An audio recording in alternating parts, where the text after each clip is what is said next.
Bismillahirrahmanirrahim. Alhamdulillahirabbil alamin wassalatu wassalamu ala asyrafil anbiya'i wal mursalin wa ala alihi washabbihi ajmain. Rabbana ighfir lana dhunubana wa liwalidina warhamhum kama rabbawna shighara. Allahumma shalli ala sayyidina Muhammad al-fatih ma uligha wal khatim ma sabaq. Nasiril haq bil haq wal hadi ila siratikal mustaqim wa ala alihi haqqa qadri midahil azim. Allahumma shalli ala sayyidina Muhammad salatan tunjina bi jami'il awal wal afat wa tagnina bi jami'il hajat wa tutahhiruna bi jami'is sayyi'at wa tarfa'una biha indaka ala darajat wa tuballighuna biha aqsal ghayati min jami'il khairati fi hayati wa ba'dal mamat wa ala alihi washabbihi wa sallam katsira. نوينا تعلم وتعلم والنفع والانتفاع والمذاكرة والتزكية والإفادة والاستفادة والحرص على التمسك بكتاب الله وسنة رسول الله بسنة رسول الله صلى الله عليه وسلم ابتغاء وجه الله ومرضاته وكوبي وصحبه تعالى رب اشرح لي صدري ويسر لي أمري واحلل عقدة من لساني يفقهوا قولي وقل رب زدنا علما وارزقنا فهما برحمتك يا أرحم الراحمين. Baik, Assalamualaikum warahmatullahi wabarakatuh. Kepada Cikgu Zaman, Alhamdulillah Rabbil Alamin.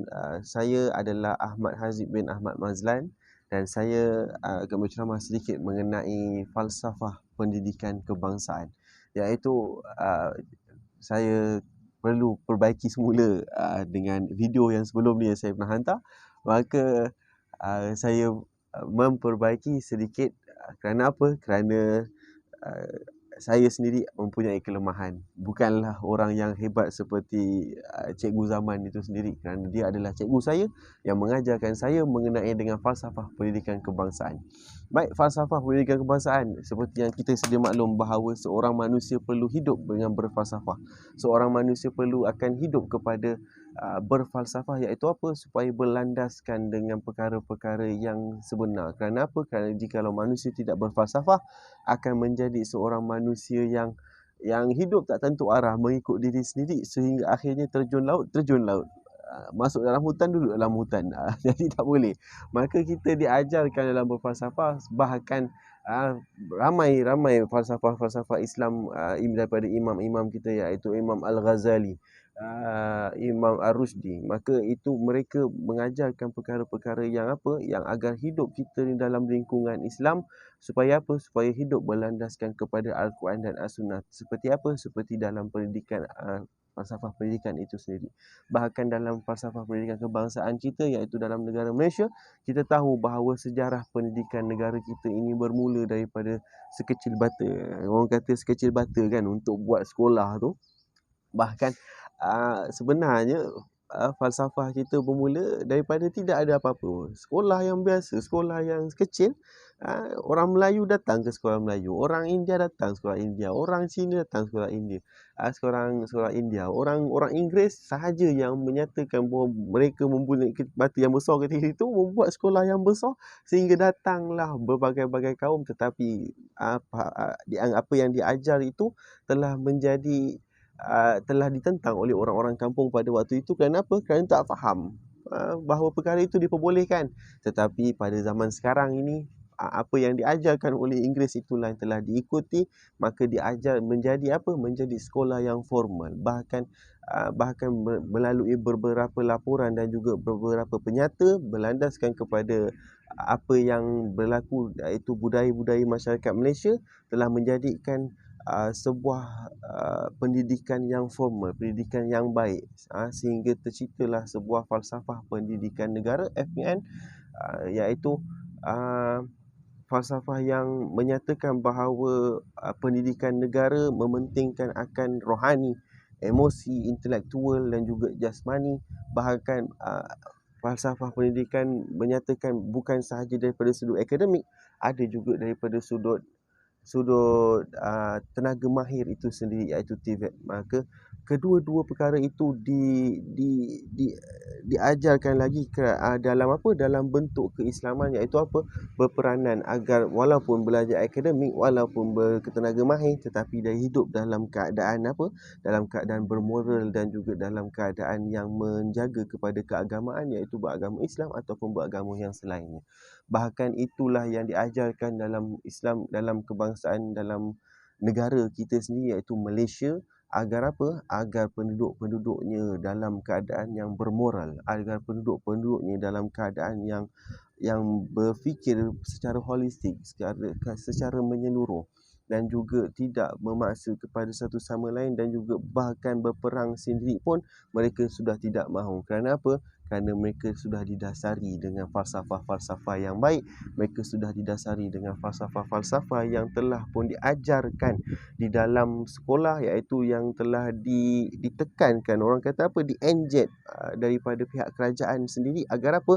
Agar orang masyarakat-masyarakat yang terbina mengikut kepada falsafah, maka itu akan menjadi kepada sebuah negara yang baik, sebuah negara yang memacu, yang dalam keadaan pendidikan yang baik, pendidikan yang tinggi. Agar apa? Agar masyarakat terbela, agar masyarakat terpelihara, agar masyarakat berada dalam keadaan kebijaksanaan. Kerana apa? Kerana jikalau masyarakat di dalam keadaan kebodohan, kejahilan, maka berlakulah perkara-perkara, iaitu apa? Seperti berperangan, seperti perpecah belahan, seperti berlaku pergaduhan di antara dua pihak ataupun sebelah pihak yang menyatakan keisi hati, yang bergaduh sana sini. Maka itu tidak berlaku dalam negara kita Malaysia. Kerana apa? Kerana mereka sudah didasari dengan falsafah-falsafah pendidikan dan kebangsaan, iaitu apa? Yang bermoral dan juga menjadi insan yang baik, iaitu ahsanut taqwim. Maka itulah hasil yang dimahukan oleh kerajaan sendiri. Agar apa? Agar negara kita ini dan juga masyarakat-masyarakatnya, rakyat-rakyatnya berada di dalam penghasilan yang baik, ahsanut taqwim, dalam manusia yang terbaik. Agar apa?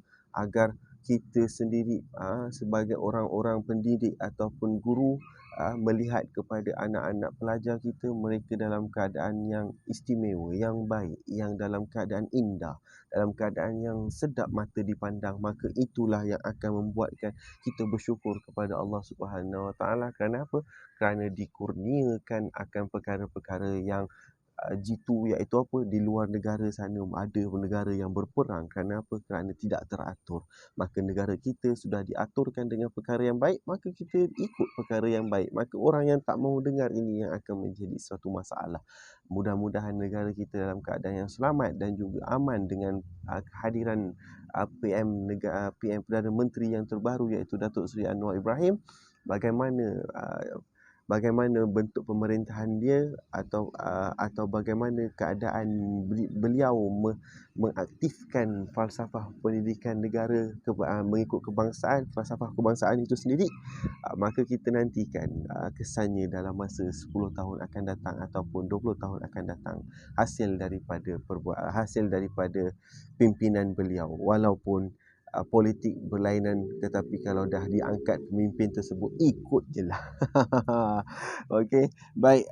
Jadi tak ada kes politik yang lain, maka itu adalah salah satu bentuk ikutan rakyat kepada pemimpin. Maka tak ada masalah, negara masih lagi aman.